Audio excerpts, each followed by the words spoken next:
За номын сангийн автоматжуулалтын ном библиа програм нь дэлгэцэнд харагдаж байгаа. Энэ үзүүлэлтүүдээр тайлангийн мэдээ гаргаж өгдөг. Энэ тайлангууд дээр ороогүй зарим нэг тоог орон нутгийн удирдлага болоод холбогдох байгууллагын хүмүүс заримдаа нэгтгэдэг.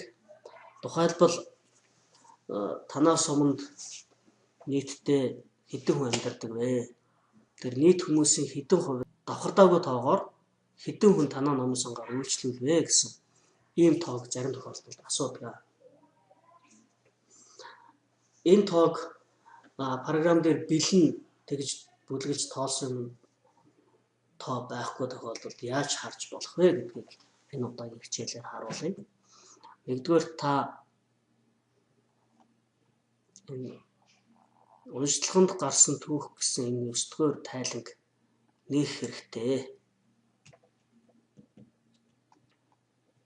За уншлаганд гарсан түүх гэсэн тайлан нэгдлээ. Тэгээд энэ уншлаганд гарсан бүх тайлангийнхаа мэдээнүүдийг ингээд идэвхжүүлээд копидод авчихнаа. Copy. Дараагийн алхамд яг үхээр та Excel програм нээсэн байх хэрэгтэй.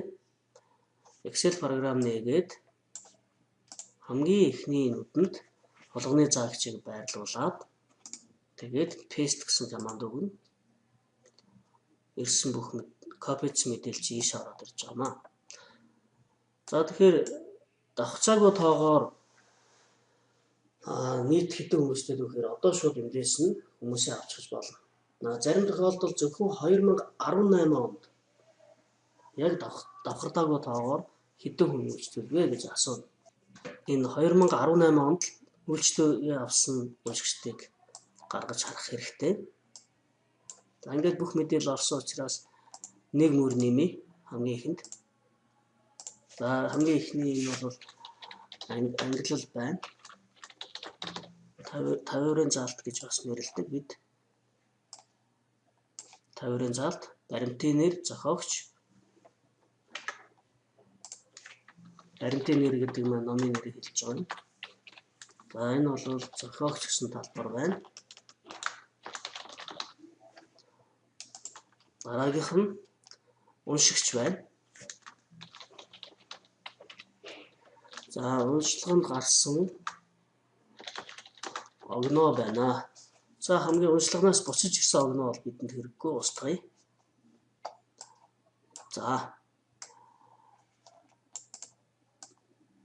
ийм нэртэй багнууд байна. Эдгээрээс зөвхөн 2018 оны үйлчлэгээ авсан уншигчдаа яаж шүүж авах вэ гэдэг. Заримдаа энд 2017 он, 18 он гэдэг ингээд холилдоод орсон байна л да. Тэгэхээр зөвхөн 2018 оныг шүүж авахын тулд энэ багнуудаа идэвхжүүлье. Энэ A үсгэн дээрээ нэг дарлаа, баг нь идэвхжлээ. Тэгээд чирнэ гэсэн.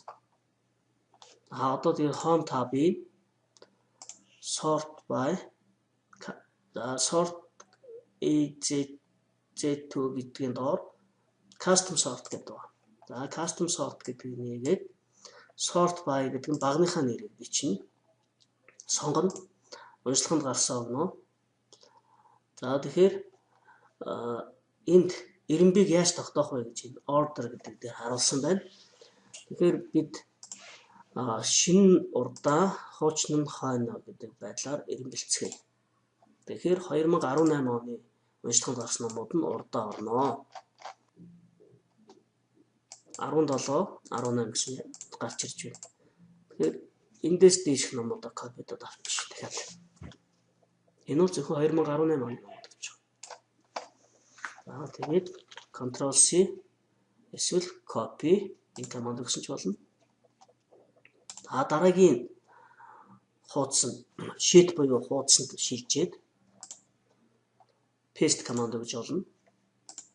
За тэгэхээр 2018-д уншлаганд гарсан бүх номууд чинь энд байна. Энэ номууд дундаас зарим уншигчид нь 2 удаа, зарим хэд хэдэн удаа ном авсан байдаг. Тухайлбал энэ Мэргэн Нурболот гэдэг хүн бол 3 сарын 6-нд 2 удаа үйлчлэл явсан байна.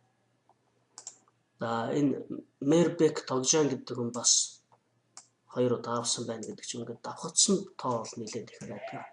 Энэ давхцлыг яаж арилгах вэ гэдэг ийм асуулт гарч ирдэг. Өөрөөр хэлбэл энэ хүмүүсийг хэрхэн тусад нь тоолох вэ гэж.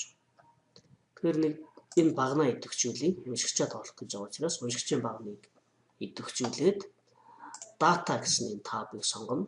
Data tab дундаас subtotal гэсэн командыг өгнө. Уучлаарай. Subtotal-ыг өглөө. Тэгээд уншигч гэсэн энэ багныг count буюу тоолох гэсэн энэ командыг сонгоод окей. За жишээлбэл энэ Акэнжо 18-нд 1 удаа үйлчлүүлсэн байна. Нурболот 2 удаа. Энэ болот гэдэг нөхөр 3 удаа. Энэ номын гэрээ олгогч манд 5 удаа үйлчлэл явсан байна. Марат 3 удаа гэдэг ч юм уу. Ингээд явж байна л да. Тэгэхээр дараагийн алхам. Бид энэ бол давхцаагүй нэрс маань энэ дээр гараад ирж байна. Энэ багнаа копидаж явна. Давхцаагүй нэрсээ. Copy багнаар нь идэвхжүүлээд 3 дугаар sheet-д шилжиж. За энэ дээр бол delete blank буюу хоосон мөрүүдийг устгая гэсэн ийм sheet үүсгэсэн байна. Тэгээд paste. За эдгээрээ тоолноо. Давхцаагүй тоогоор хэдэн хүн үйлчлэг авсан бэ гэдгийг эндээс харж болно. Тэгэхээр аль нэг нүдэн дээр нь хулганы заагчийг байрлуулад гараас F5 тавчийг дарна.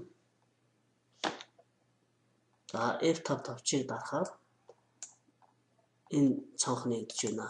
За special гэдгийг дарлаа. Blanks гэдгийг сонгоод окей. Одоо энэ бланкууд нь идэвхжиж байна. Бланкууд идэвхжсэн тохиолдолд одоо хулганы баруун тавчийг дараад delete гэсэн командыг өгнө. Delete. За delete командыг өгөхөд устгасны дараа үлдсэн нүднүүдийг хааш нь зөөх вэ гэж асууж байна. Shift cells up гэдгийг сонгоод окей. За нэрс бол давхцаагүй нэрс одоо энд харагдаж байна.